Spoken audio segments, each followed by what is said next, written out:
We'll go ahead and start with the engine and we'll go from there. There it is.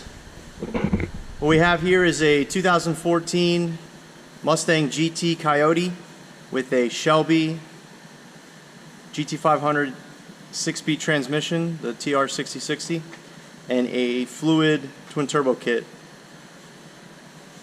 Also we have, if you can see, we have a PBH. Also what we have is a PBH performance swap kit. What that consists of is a Coyote alternator that is relocated up in this area because this uses a modular AC and power steering system. As you can see, it has a modular power steering pump. You can see there. Because the Coyotes don't come with hydraulic steering, they come with electric steering. So when you're doing a swap, a lot of guys opt to be able to use the modular hydraulic steering system. Right now I have an AC delete, but I do plan on putting a AC compressor in there. The same thing will be like a modular. If you're not familiar with the PBH swap brackets, go ahead and check out their site. If you're not familiar with the PBH swap brackets, basically if you have a modular, like a 4.6 engine, you can take that engine out and put a Coyote in its place, and the AC and the power steering will bolt right up into the factory location, which is kind of the concept here. What I did is I did a Crown Vic front suspension setup, and this came with a modular engine. This came with a 4.6 from factory, the Crown Vic did. So what I did, my idea was to kind of keep it all the same, so the rack matches the pump, etc. Clearance issues, there really are none because it was all made to kind of be there. So let's talk more about the setup, what we got going on. Everything's obviously custom. What I did was I used Crown Vic motor mounts, and I needed to raise the engine a little bit, and I needed to notch the oil pan a little bit as well. There's a lot of different stuff out in the market now available as far as motor mounts go. When I did this swap a couple years ago, they didn't have anything, and I like to keep it anything. I like to keep it as OEM as possible, so I went with the OEM Crown Vic mounts, and they bolt right up. Again, modular setup will bolt right onto the Coyote. What else? The turbo kit. It is a fluid turbo kit. It is a turbo kit that I aided in development, and unfortunately never really made it out in a production. They do offer the hot, let's backtrack here a little bit. What this is a Mustang GT turbo kit, but unfortunately only the hot kit is available. One of the big benefits of this is using cast manifolds, which is really nice, and one-piece downpipes. Right now I'm using 60, I believe 60 or 62 trim turbos. Right now I'm using 62 trim. Right now I'm using 62 trim turbos. At roughly at 8 pounds, it makes 600 to the wheels. I'm using 62 trim turbos.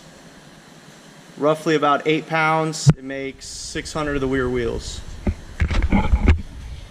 You can buy this kit. This is a on fluidturbo.com. You can buy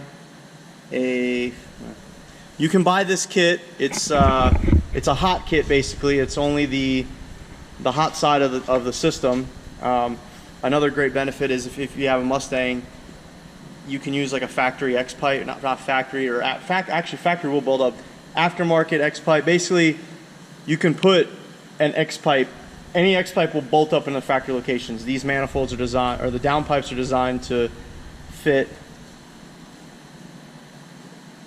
and eat shit. Not with it today. What else we got going on? Like I said, Crown Vic. Reason I did that, I'll go into more detail with it later, but I just wanted to have like an OEM geometry. I wanted to have a nice quality ride, power brakes, power steering, double A-arm suspension. There's some ups and downs to it.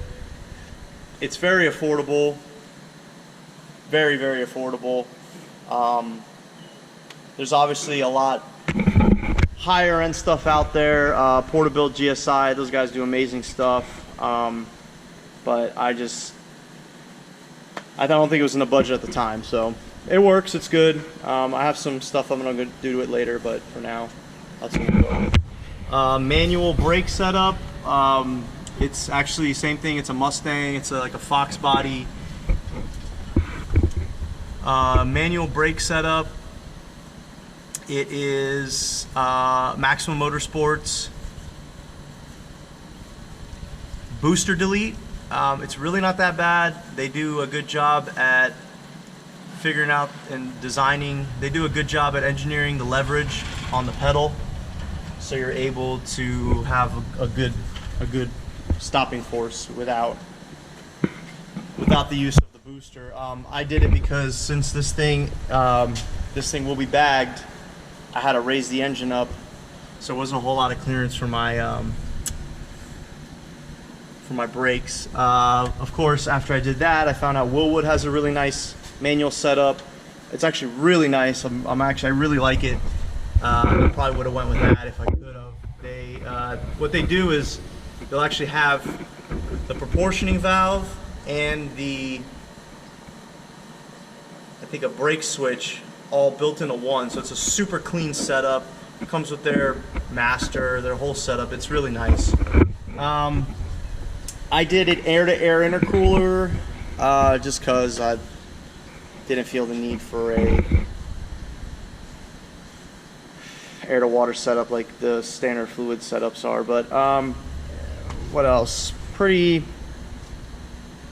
standard stuff. I mean, not much on the fuel system. I think it's got Walbro 460 in it, you know, regulator, return line, this and that. So I think that's pretty much it. You know, universal radiator, custom shroud. I think I have Mishimoto fans on there. All right, let's move on to, let's go around the side here really quick. Nice custom lettering that my buddy Brendan from Quality Handmade came over and did. Really nice. We'll get to the interior in a little bit. Let's go around back here. So wheels. Wheels, we have 20 by 11 mob steel Detroit steel wheel, mob steel wheels. 4.5 inch backspace, I believe. This is a Explorer 8.8 rear end, so that's like the max to fit the wheels and with that rear end. I went with an 8.8 just because I'm familiar with them. They've been pretty solid. It was affordable, another junkyard pull. It just works. I mean, it's a Explorer, so it has 31 spline axles factory, limited slip diff, you know, all that fun stuff. Suspension, custom 4-link that I built myself. Shocks and coilovers are just honestly some random stuff I had laying around. They worked. Again, this thing